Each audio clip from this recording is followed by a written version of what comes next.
Vote ময়দানে জগদ্দলের তৃণমূল প্রার্থীর চমক, মঞ্চে অভিনয় সোমনাথ শ্যামের। শ্যামনগরে রবীন্দ্র ভবনে নাটকে অভিনয় তৃণমূল প্রার্থী। আজও জাগে নেতাজি নামে নাটকে অভিনয় সোমনাথ শ্যামের। জগদ্দলের তৃণমূল প্রার্থী যেন মানুষের সঙ্গে অভিনয় না করেন, কটাক্ষ জগদ্দলের বিজেপি প্রার্থী রাজেশ কুমারের। বাংলার সংস্কৃতিই বোঝে না বিজেপি, পাল্টা জবাব সোমনাথ শ্যামের।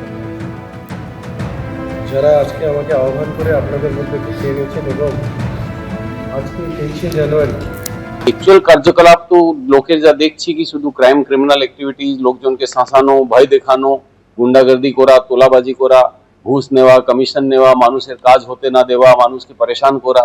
বেশিরভাগ জীবনে লোকজন অভিনয় করতে থাকে, কিন্তু যদি কেউ নেতাজি থেকে, মহাত্মা গান্ধী থেকে, এদের কাছ থেকে কেউ প্রেরণা নিয়ে ওনার পথে চলে, এটা তো সেকেলের জন্য খুব ভালো জিনিস। যদি কেউ চলার চেষ্টা করে, অভিনয় না করে ওর পথে চলা খুব ভালো জিনিস।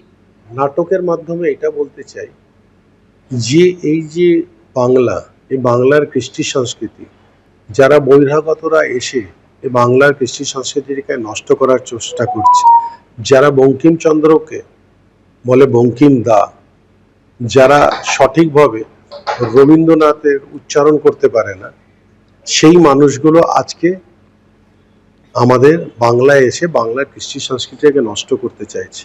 সেই কৃষ্টি সংস্কৃতিকে ফিরিয়ে আনতে চাইছি